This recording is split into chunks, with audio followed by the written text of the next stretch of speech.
gabi. So alam niyo na ako naglulutuin natin today. Magluluto tayo ng laing. Ayan yung ating mga ingredients. Ayan. Ayan, madali lang lutuin ng laing.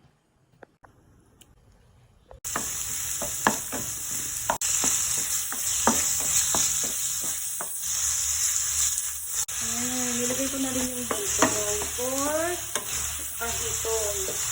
Nilagay ko. Sasutay lang natin yan. Nilagay na natin yung bacon.